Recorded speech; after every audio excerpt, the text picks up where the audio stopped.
నా కోసం నేను బతుకుతాను, నాకు అర్హత ఉంది.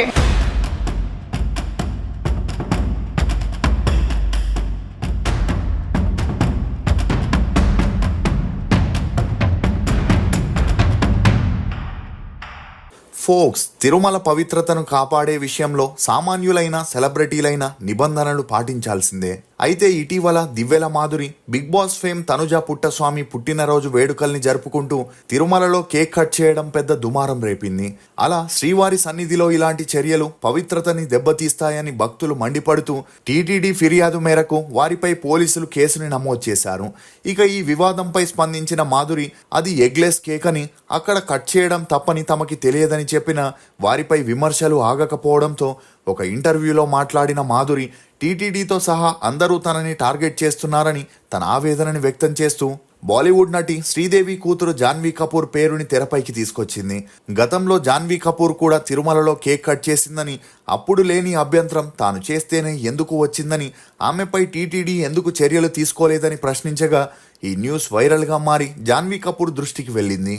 ఇక సాధారణంగా వివాదాలకి దూరంగా ఉండే జాన్వీ కపూర్ తనపై వచ్చిన అబద్ధపు ఆరోపణలు చూసి తీవ్రంగా స్పందించింది.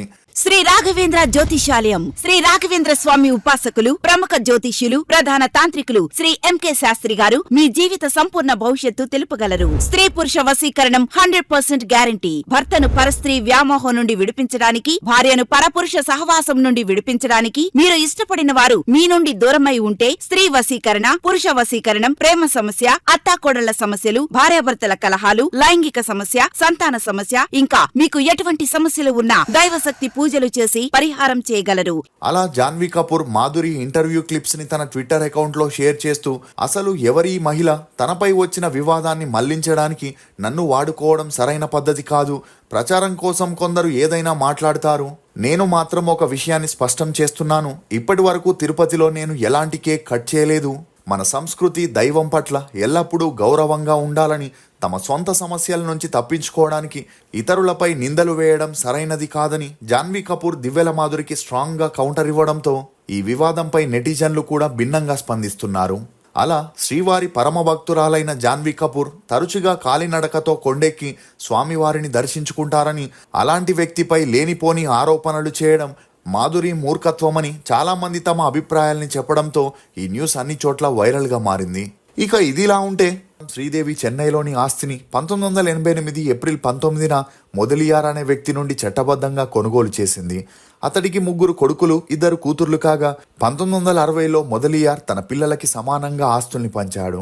ఇక అగ్రిమెంట్ ప్రకారం శ్రీదేవి వారికి చెందిన ఫామ్ హౌస్ ని కొని తన పేరుపై రిజిస్ట్రేషన్ చేయించుకోవడంతో ఆ ఫామ్ హౌస్ పై సర్వ హక్కులు శ్రీదేవికే చెందాయి. అయితే ఇప్పుడు మొదలియార్ రెండో భార్య అంటూ ఒక మహిళ అతని 2 కొడుకులతో సీన్లోకి ఎంటర్ అయి తనకి 1975లోనే మొదలియార్తో పెళ్లి జరిగిందని, తామే అసలైన వారసులమని తహసీల్దార్ ఆఫీస్లో మొరపెట్టుకుంటూ 1988లో శ్రీదేవికి ఆ ఫామ్ హౌస్ అమ్మినప్పుడు వారిని అడగలేదని, తమకి రావాల్సిన వాటాని కూడా కలిపి అమ్మేశారని, వారసుల అనుమతి లేకుండా జరిగిన ఈ అమ్మకం చెల్లదని వాదించడమే కాకుండా కోర్టులో కూడా కేసు వేయడంతో శ్రీదేవి భర్త బోనీ కపూర్ కోర్టులో వారి మాటల్ని కొట్టిపారేస్తూ మొదలియార్ మొదటి భార్య 1999 వరకు బ్రతికే ఉందని, అలాంటప్పుడు ఈ రెండో పెళ్లి ఎలా చెల్లుతుంది? హిందూ ధర్మం ప్రకారం వారిది చెల్లని పెళ్లి కాబట్టి ఆమెను, ఆమె కొడుకులని వారసులుగా గుర్తించలేమని కోర్టుకి స్పష్టం చేశారు. అంతేకాకుండా రెండో భార్యకి మరియు పిల్లలకి అనుకూలంగా 2005లో తాంబరం తాలూకు తహసీల్దార్ ఒక వారసత్వ సర్టిఫికేట్ ఇచ్చారని, అది పూర్తిగా ఫేక్ అని ఆరోపిస్తూ మొదలియార్ ఫ్యామిలీ మైలాపూర్లో ఉంటే సంబంధం లేని తాంబరం తహసీల్దార్ ఎలా సర్టిఫికేట్ ఇస్తాడని, ఫేక్ సర్టిఫికేట్తోనే వాళ్ళు పదే పదే కేసులు పెడుతూ తమ ఫ్యామిలీని ఇబ్బంది పెడుతున్నారని బోనీ కపూర్ తన ఆవేదనని వ్యక్తం చేయడంతో ఆ కోర్టు జడ్జి ఆనంద్ వారసత్వ సర్టిఫికేట్ రద్దుని పరిశీలించాలని తహసీల్దార్కి 4 వారాల గడువు ఇస్తూ ఫైనల్ డెసిషన్ తీసుకోవాలనే ఆర్డర్ని పాస్ చేయడంతో ఇప్పుడు ఈ న్యూస్ అన్ని చోట్ల హల్చల్ అవుతుంది. ఇదిలా ఉంటే అతిలోక సుందరి శ్రీదేవి మరణించి 6 ఏళ్లు దాటుతున్నా ఇప్పటికీ ఆమెకి సంబంధించిన ఆస్తుల విషయంలో గొడవలు తేలక జాన్వీ కపూర్తో పాటు ఆమె కుటుంబం కూడా కోర్టుని ఆశ్రయించింది. చెన్నైలోని ఈస్ట్ కోస్ట్ రోడ్లో శ్రీదేవి చాలా ఏళ్ల కిందట 5 ఎకరాల భూమిని కొనుగోలు చేసింది. అయితే ఆ ప్రాపర్టీకి ఇప్పుడు 150 కోట్ల వాల్యూ కాగా ఆ ప్రాపర్టీ ఇప్పుడు లీగల్ సమస్యల్లో ఇరుక్కునింది. అలా ఆ భూమిపై తమకే హక్కు ఉందంటూ 3 వ్యక్తులు గొడవలు చేయడంతో ఎలాగైనా శ్రీదేవికి చెందిన ప్రాపర్టీని దక్కించుకోవాలని జాన్వీ కపూర్ మరియు తన తండ్రి బోనీ కపూర్ చెంగల్పట్టు జిల్లా కోర్టులో పిటిషన్ వేయగా దాన్ని కోర్టు తిరస్కరించడంతో ఇప్పుడు జాన్వీ కపూర్ హైకోర్టుని ఆశ్రయించినట్లు తెలుస్తుంది. అసలు శ్రీదేవి నెట్వర్త్ ఎంత? చెన్నైలోని ప్రాపర్టీలో గొడవలు ఎందుకు మొదలయ్యాయి? డబ్బు కోసమే బోనీ కపూర్ శ్రీదేవిని పెళ్లి చేసుకున్నాడా? శ్రీదేవి చివరి కోరిక ఏంటి? జాన్వీ కపూర్ తన తల్లి మరణం పైన చేసిన వ్యాఖ్యల్లో ఎంతవరకు నిజముంది అని నమ్మలేని నిజాల్ని ఈ వీడియోలో చెప్పడానికి నేను ప్రయత్నిస్తాను. మీరు మాత్రం ఈ వీడియోని పూర్తిగా చూడండి. ఇక వివరాల్లోకి వెళితే బాలనటిగా శ్రీదేవి తన నట జీవితం మొదలు పెట్టగా కొద్ది రోజులకే తన టాలెంట్తో స్టార్ హీరోయిన్ గా ఎదిగి బిజియెస్ట్ ఆర్టిస్ట్ గా మారడంతో శ్రీదేవి రెమ్యూనరేషన్, డబ్బు, వ్యవహారాలన్నీ ఆమె తండ్రి అయ్యప్పనే దగ్గరుండి చూసుకునేవాడు. ఇక అప్పట్లో శ్రీదేవి హైయెస్ట్ పెయిడ్ ఆర్టిస్ట్ అవడంతో నిర్మాతలు ఎక్కువగా తనకి బ్లాక్ మనీ ఇస్తుండేవారు. దీంతో శ్రీదేవికి ఐటీ ప్రాబ్లమ్స్ వస్తాయని కొంతమంది తన తండ్రికి చెప్పడంతో అతను ఆ డబ్బుని తనకి నమ్మకమైన స్నేహితులు, బంధువుల దగ్గర దాచిపెట్టాడు. ఇక అలా ఎప్పుడైతే అయ్యప్పన్ హఠాత్తుగా హార్ట్ అటాక్ తో మరణించారో అతని మరణం తర్వాత చాలా మంది తీసుకున్న డబ్బు తిరిగి ఇవ్వకుండా శ్రీదేవిని మోసం చేశారు. దీంతో వేరే దారి లేక శ్రీదేవి తన కెరియర్ పై దృష్టి పెట్టి మళ్ళీ సంపాదించాలనుకుంది. అలా అప్పటి నుండి తన సినీ వ్యవహారాలన్నీ తన తల్లే చూసుకోవడం మొదలెట్టింది. ఇక అలా ఆ డబ్బుతో శ్రీదేవి తల్లి ల్యాండ్స్ ని కొనుగోలు చేయగా అవన్నీ లిటిగేషన్లో ఉన్న ఆస్తులు కావడంతో కోర్టు, స్టేషన్ల చుట్టూ తిరిగే పరిస్థితి వచ్చింది. దీంతో చాలా వరకు ఆస్తుల్ని పోగొట్టుకుని నష్టపోవాల్సి వచ్చింది. ఇక ఇదే సమయంలో హిందీలో స్టార్ హీరోగా ఉన్న మిథున్ చక్రవర్తికి అప్పటికే పెళ్ళై పిల్లలున్నా కూడా అదంతా పట్టించుకోకుండా శ్రీదేవి అతన్ని రహస్యంగా పెళ్లి చేసుకుని లైఫ్లో సెటిల్ అవ్వాలనుకుంది. అయితే వీరి పెళ్లి గురించి మిథున్ చక్రవర్తి భార్యకి తెలిసి నానా రచ్చ చేయడంతో పెళ్లైన 3 ఏళ్లకే మిథున్ చక్రవర్తి శ్రీదేవికి విడాకులిచ్చాడు. ఇదిలా ఉంటే శ్రీదేవి తల్లి అయ్యప్పన్కి 2వ భార్య కావడంతో శ్రీదేవి సంపాదించిన డబ్బుతో తన తల్లి ఇల్లు, ల్యాండ్స్ ని మొదటి భార్య కొడుకు, కూతురు పేరు మీద మరియు తన 2వ కూతురు శ్రీలత పేరు మీద రిజిస్టర్ చేపించగా శ్రీలతకి తన ఇంటి పక్కనే ఉన్న సంజయ్ రామస్వామి అనే పొలిటికల్ బ్యాక్గ్రౌండ్ ఉన్న వ్యక్తితో మంచి పరిచయం ఏర్పడగా ఆ పరిచయం కాస్త నిదానంగా సన్నిహిత్యంగా మారి వీరిద్దరూ ప్రేమలో పడ్డారు. ఇక శ్రీదేవి తల్లికి ఈ విషయం తెలిసి ప్రేమ దోమ వద్దని సినిమాల్లో నటించి బాగా సంపాదించమని చెప్పిన శ్రీలత అలా చేయడం తను ప్రేమించిన సంజయ్కి నచ్చకపోవడంతో ప్రేమించిన వ్యక్తిని వదులుకోలేక శ్రీలత ఇంటి నుండి పారిపోయి అతన్ని 1989లో పెళ్లి చేసుకుంది. దీంతో శ్రీదేవి తల్లి శ్రీలత పేరు మీద రాసిన ఆస్తులన్నింటినీ మళ్లీ శ్రీదేవి పేరు మీదకే రాసివ్వాలని శ్రీలతతో ఒక అగ్రిమెంట్ మీద సైన్ చేపించుకోవడంతో ఇక పైన ఎటువంటి ప్రాబ్లమ్స్ రావనుకుంది. కానీ ఉన్నట్టుండి శ్రీదేవి తల్లికి బ్రెయిన్ లో ట్యూమర్ ఉందని డాక్టర్లు చెప్పడం ఆపరేషన్ కి యుఎస్ఏకి తీసుకెళ్లాలని చెప్పగా శ్రీదేవి అప్పటి వరకు తను అన్నలాగా భావిస్తున్న బోనీ కపూర్ ని తనతో తీసుకెళ్లింది. అయితే అక్కడి డాక్టర్లు కుడివైపు చేయాల్సిన ఆపరేషన్ ని ఎడమ వైపుకి చేయడంతో చికిత్స ఫలించక శ్రీదేవి తల్లి మెంటల్ పేషెంట్లా మారింది. ఇక అలా హాస్పిటల్ వారు చేసిన రాంగ్ ఆపరేషన్ పై బోనీ కపూర్ కేసేయగా అప్పట్లోనే ఆ హాస్పిటల్ వారు 50 లక్షల నష్టపరిహారాన్ని శ్రీదేవికి ఇవ్వడంతో ఆ డబ్బుల్లో తనకి వాటా కావాలని శ్రీదేవి చెల్లెలు శ్రీలత పట్టుబట్టింది. కానీ బోనీ కపూర్ సలహాతో శ్రీదేవి ఇవ్వలేనని తేల్చి చెప్పడంతో శ్రీలత కోర్టులో కేసేస్తూ తనకి సంబంధించిన ఆస్తులన్నీ తన తల్లి బలవంతంగా రాపించుకుందని, తను ఇప్పుడు మతి స్థిమితం కోల్పోయిందని, ఆ అగ్రిమెంట్ చెల్లదని, తనకి చెందాల్సిన ఆస్తి తనకి కావాలని కోర్టులో కేసేయగా సంవత్సరాల తరబడి ఈ కేసు కోర్టులో నడిచిన తాడో పేడో తేలకుండా పోయింది. దీంతో ఆ మధ్యలో పెద్దలంతా పంచాయతీ పెట్టి ఆరాధీయగా పూర్తిగా కాకుండా శ్రీదేవి ఆస్తిలో 60% ఆస్తుల్ని శ్రీలతకి ఇవ్వాలని చెప్పడం, అదే సమయంలో మిగిలిన స్టెప్ బ్రదర్స్, సిస్టర్స్ కూడా మోసం చేయడంతో శ్రీదేవి మానసికంగా కృంగిపోయింది. ఇక ఈ సమయంలోనే బోనీ కపూర్ ఈమెకి తోడుగా ఉంటూ అన్ని విధాలుగా సపోర్ట్ చేయడంతో ప్రతి సంవత్సరం రాఖీ కడుతున్న బోనీ కపూర్తోనే శ్రీదేవి ప్రేమలో పడింది. దీంతో శ్రీదేవి కోసం బోనీ కపూర్ ముంబైలో 10 కోట్లు పెట్టి ఒక బంగ్లాని కొనగా అక్కడే వీరిద్దరూ సహజీవనం చేయడం మొదలెట్టారు. ఈ క్రమంలోనే శ్రీదేవి ప్రెగ్నెంట్ అవడంతో బోనీ కపూర్ని పెళ్లి చేసుకుని సెటిల్ అవ్వాలనుకుంది.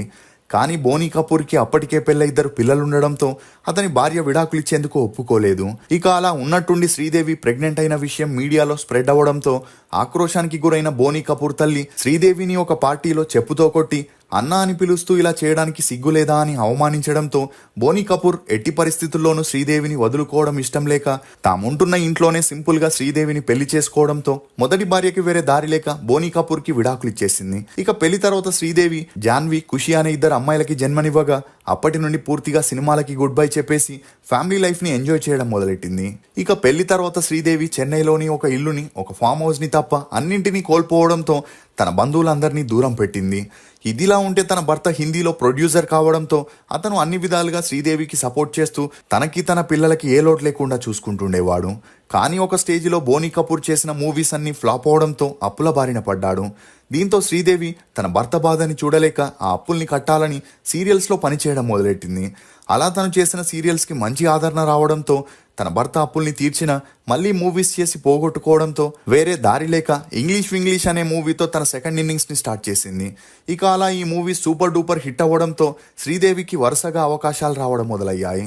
కానీ ఎన్ని చేసినా శ్రీదేవి తన తండ్రి మరణం తర్వాత స్ట్రెస్ ఎక్కువగా తీసుకోవడం, నమ్మిన వారే తనని మోసం చేయడం, ప్లాస్టిక్ సర్జరీస్ లాంటివి చేసుకోవడంతో పెళ్లికి ముందే ఈమెకి ఫిట్స్ వచ్చేదని, అందుకు ట్రీట్మెంట్ కూడా తీసుకున్నప్పటికీ అప్పుడప్పుడు వస్తుండేదని ఆమె స్నేహితులు, సన్నిహితులు మీడియాలో చెప్పుకొచ్చారు. ఇక అలా తన సెకండ్ ఇన్నింగ్స్ ని జోరుగా స్టార్ట్ చేసిన శ్రీదేవి తన కూతుర్ని కూడా ఎలాగైనా ఇండస్ట్రీలోకి తీసుకురావాలని బోనీ కపూర్తో కలిసి మరాఠీలో వచ్చిన సైరాట్ మూవీని హిందీలో కరణ్ జోహర్ బ్యానర్లో చేసేందుకు ప్లాన్ చేసింది. అలా దడక్ పేరుతో ఆ మూవీ షూటింగ్ ని స్టార్ట్ చేయగా అదే సమయంలో శ్రీదేవి దుబాయ్లో జరుగుతున్న బోనీ కపూర్ మేనల్లుడి పెళ్లికి హాజరు కావడం, పెళ్ళయ్యాక కూడా ఆమె అక్కడే 7 స్టార్ హోటల్లో స్టే చేయగా ఒకరోజు స్నానానికి బాత్రూంలోకి వెళ్ళినప్పుడు తనకి ఫిట్స్ రావడం, ఈ విషయం తన భర్త గమనించకపోవడంతో ఆమె బాత్టబ్ నీళ్లలో మునిగి మరణించారనే వార్తలు బయటికి వచ్చాయి. ఇదిలా ఉంటే ఈ విషయం జరగడానికి ముందే శ్రీదేవి తను చనిపోయాక అంతా తెలుపు రంగులో అంత్యక్రియలు జరగాలని, అదే తన కోరిక అని పలు సందర్భాల్లో చెప్పుకురావడంతో తన అంత్యక్రియలకి అందరూ తెలుపు రంగు బట్టలతో రావడం, మృతదేహాన్ని ఉంచిన స్థలాన్ని కూడా తెల్ల గులాబీలు, తెల్ల మల్లెలతో అలంకరించారు. అలా శ్రీదేవిని తీసుకెళ్లిన వాహనం కూడా తెలుపు రంగు పూలతో రెడీ చేసి ఎంతో దుఃఖంలో శ్రీదేవి ఆఖరి కోరికని తమ కుటుంబ సభ్యులు నెరవేర్చారు. ఇక శ్రీదేవి మరణించే నాటికి ఆమె పేరు మీదున్న Mumbai house, Chennai house, lands, farm హౌస్లతో కలిపి 200 కోట్ల నెట్వర్త్ అని చెప్పొచ్చు. ఇదిలా ఉంటే శ్రీదేవి మరణించిన కొన్ని నెలలకే జాన్వీ కపూర్ మొదటి మూవీ రిలీజ్ అయింది. అలా ఈ విషయం గురించి తాజాగా ఒక ఇంటర్వ్యూలో మాట్లాడిన జాన్వీ కపూర్ తన తల్లిని కోల్పోవడం తమ కుటుంబానికి ఊహించలేని నష్టమే గాని దానికంటే బాధ కలిగించిన విషయం ఏంటంటే ఆ సందర్భంలో కూడా కొందరు తమపై బురద జల్లారని, తన తండ్రి ఇన్సూరెన్స్ కోసం తన తల్లిని హతమార్చాడని కపూర్ ఫ్యామిలీ ప్లాన్ చేసి మరీ శ్రీదేవిని లేపేశారని, ఇలా నిరాధారణ ఆరోపణలు చేస్తూ తమని దోషుల్ని చేసే ప్రయత్నం చేశారని, ఒక తల్లి మరణాన్ని సెన్సేషనల్ న్యూస్ గా చూపించడం ఎంత బాధాకరమో తాము అనుభవించామని చెప్పుకొచ్చింది. అంతేకాకుండా తన మొదటి మూవీ దడక్ ప్రమోషన్ లో పాల్గొనగా మీడియా పూర్తి ఫోకస్ తనపైనే పెట్టిందని, అలా తను కాస్త నవ్వితే తల్లి మరణించాక కూడా నవ్వుతుందని విమర్శించారని, ఒకవేళ తను ఏమీ మాట్లాడకుంటే చాలా సైలెంట్ అంటూ కమెంట్ చేశారని, ఇలా రకరకాలుగా అనడంతో ఒక స్టేజిలో తను సినిమా ఇండస్ట్రీపై విరక్తి చెందిందని, తన తల్లి మరణం చాలా మందికి ఒక ఎంటర్టైన్మెంట్ గా మారిపోయిందని తన ఆవేదనని వ్యక్తం చేయడంతో ఈమె వ్యాఖ్యలు ఇప్పుడు అన్ని చోట్ల హల్చల్ అవుతున్నాయి. శ్రీదేవి చేసిన మూవీస్ లో మీ ఫేవరెట్ ఏదనేది కమెంట్ సెక్షన్ లో తప్పకుండా తెలియజేయండి. ఫోక్స్, బాధ ఎంత గొప్పదో వస్తూనే మనకి సొంత వాళ్ళని గుర్తొచ్చేలా చేస్తుంది. సంపద ఎంత చెడ్డదో వస్తూనే మనకి సొంత వాళ్ళని కూడా మర్చిపోయేలా చేస్తుంది. ఇది ఫోక్స్ శ్రీదేవి గారి గురించి కొన్ని నమ్మలేని నిజాలు. ఈ వీడియో మీద మీ అభిప్రాయాన్ని కమెంట్ సెక్షన్లో తప్పకుండా తెలియజేయండి. మేము చేసిన ఈ వీడియో మీకు నచ్చినట్లయితే ఒక లైక్ ద్వారా మీ సపోర్ట్ని మాకు తెలియజేయండి. For more interesting videos please subscribe to CR voice.